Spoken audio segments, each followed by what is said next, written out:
নমস্কার। আমার আজকের গল্প তবুও লিখি।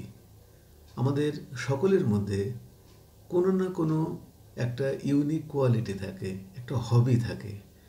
সেটাকে এক্সপ্লোর করে রাখতে হয় এবং সেটা পারসিস্টেন্টলি।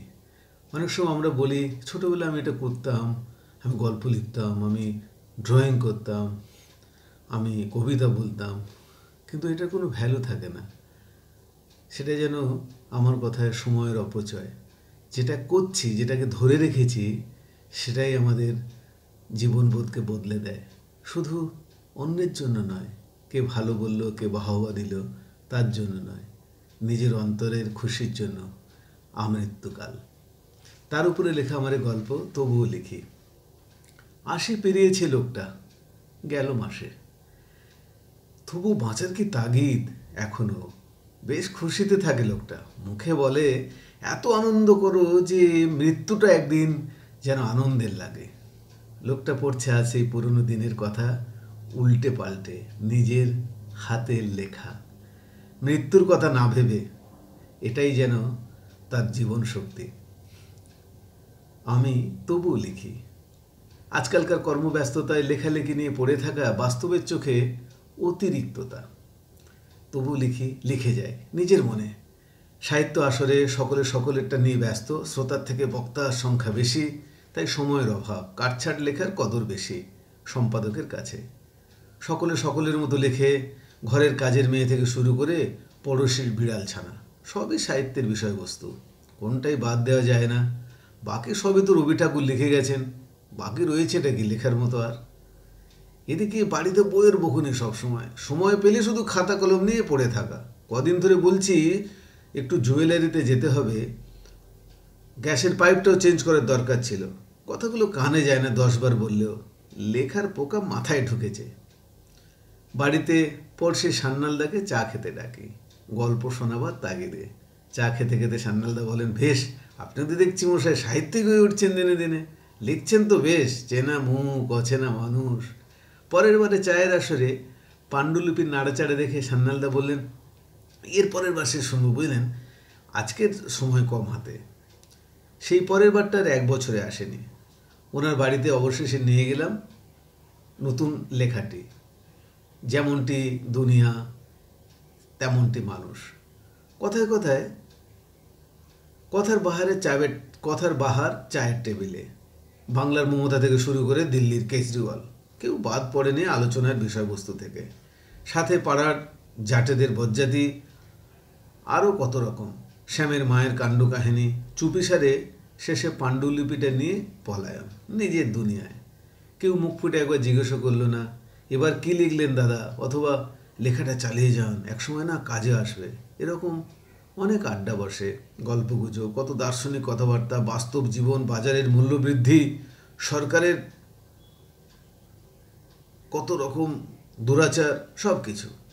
কিন্তু সাজানো গোছা জীবন দর্শনের নয়, সাহিত্য করে নয়। অনেকদিন পরে এবার শ্বশুরবাড়ি গেছি, নতুন বইয়ের প্রিন্টেড পাতাগুলো নিয়ে। সন্ধ্যের আসরে হিজিবিজি না কথা বলে গল্প গানের আসর বসাও না কেন, অনেকবার বলেছি, বারবার। বাপের বাড়িতে ওর অধিকার বেশি, আমি ছাপোষা পুরনো জামাই। আবার কত কথা হলো, যেন রিয়ার বাবা কি করেছে, জমির পেপারে বাবার নাম কেটে নিজের নাম লিখে দিয়েছে। শুধু তাই নয়, লোকের কাছে বিক্রি করে দিয়েছে, দেখে ধরাও পড়েছে। আর ধরা পড়ার পরে বলছে ভগবান জানে কী করে এমনটা হলো।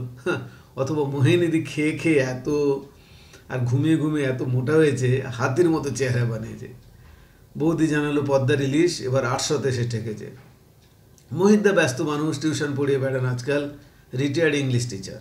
সন্ধ্যের আড্ডার আসরে সমাপ্ত হয় মুখরোচক চানাচুর দিয়ে।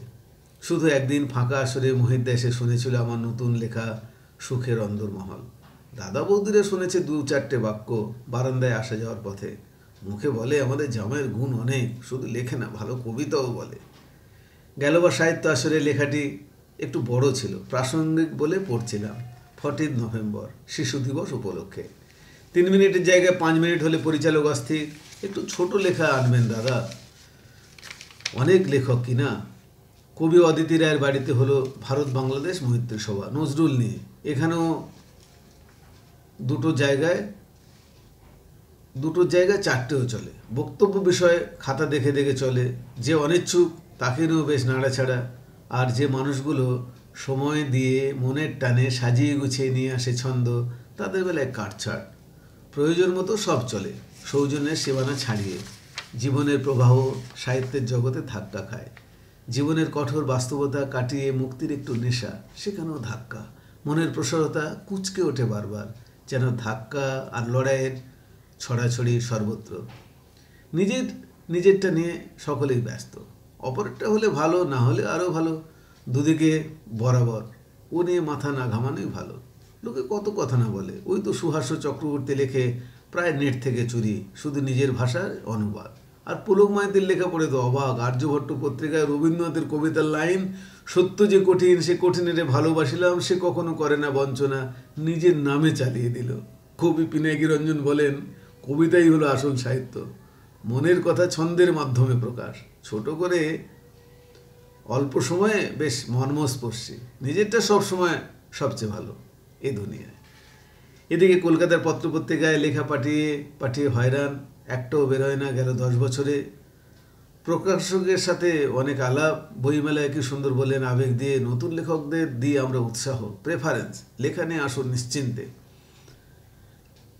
শেষে পয়সার দরাদরি, একবার হাতে ধরা দিলে উকিলের মতো, না এদিক না ওদিকে গিয়ে ক্ষান্ত। শেষে সর্বশান্ত, কি মন কি ধন, তবু লিখে যাই আমি, যেমনটি দুনিয়া তেমনটি মানুষ। কলকাতার রাজপথে, আনন্দবাজারের দেওয়ালে লিখুন, ছোট গল্প লিখুন, পাঠান আমাদের দপ্তরে। আপনি নিশ্চয়ই জানেন না আপনি কত বড় মাপের লেখক।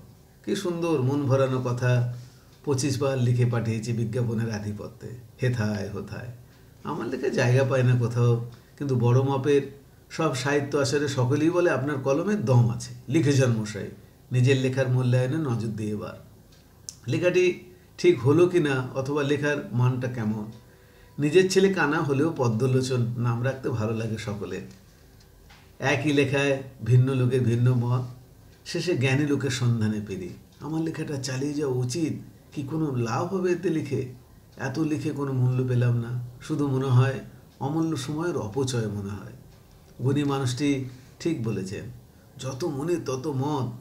কেউ বলবে ভালো, কেউ বলবে ঠিক না, কেউ বলবে ঠিক আছে, আবার কেউ বলবে স্টাইলটা একটু চেঞ্জ করুন দাদা। কনফিউশন আরও বাড়বে। বরং নিজেকে নিজেই জিজ্ঞেস করো, এক মনে নির্জনে, সঠিক উত্তর পাবে। লেখাটা কতটা সময় উপযোগী, অথবা সামাজিক দায়বদ্ধতা পূরণে সক্ষম কিনা। ব্যাস, আর কি, চালিয়ে যাও। বাড়িতে ফিরে শঙ্করদার মুম্বাই থেকে ফোন, রবিবার বাড়িতে বসে কি করছো? আবার সেই লেখালেখি? নিজের পেশায় বরং মন দাও, ওতে পয়সাও যেমন যশও তেমন। একটা জিনিস ভেবে দেখো, তুমি যে এই এত লেখালেখি করো, কটা মানুষ পড়ে এর গুরুত্ব দেয় বলো তো? পার্সেন্টেজটা নিহাতি কম। ভেবে দেখো কথাটা। ভাবতে বসে দেখি সত্যি কথাটা মিথ্যে নয়। হঠাৎ ওদিকে ডক্টর মহিনের ফোন, আপনার লেখা মন মুখ পড়লাম আজকের পত্রিকায়, বললেন দারুণ লিখেছেন স্যার, দেখবেন একদিন সারা দুনিয়া আপনার লেখা সমাদৃত হবে, হাল ছাড়বেন না। একই দিনে ভিন্ন মানুষের কাছে ভিন্ন বক্তব্য। রমেনদা বললেন, বেশ মোটা হয়ে গেছো ভাই। সেদিন সন্ধ্যায় শ্যামদি বলল, আরে এত রোগা হয়ে গেলে কি করে? আমি পুরোপুরি কনফিউজড। এদিকে গিন্নির তলব, এই জলের বোতলগুলো ভরতে বললাম, জল ভরুনি এখনো। এবার থেকে না মশারি টাঙানোর দায়িত্বটা তোমার, আমি সব করব। ভারী তো লেখা নেশা পেয়ে বসেছে। এরকম কত কাহিনী, তবু লিখি আমি। লোকটা 80 পেরিয়েছে, তবু এখনো বাঁচার কি তাগিদ। পুরনো খাতার পাতাগুলো উল্টায় দিনের পর দিন, আর হাসে মুচকি মুচকি হাসি। নিজের লেখা নিজেই পড়তে থাকে বারবার, আর ভেতরটাতে ভরে ওঠে। জীবনের স্বাদ নেয় মুহূর্তে মুহূর্তে, যেন এত লেখো আর আনন্দ করো, শেষে মৃত্যুটাও একদিন আনন্দের লাগে।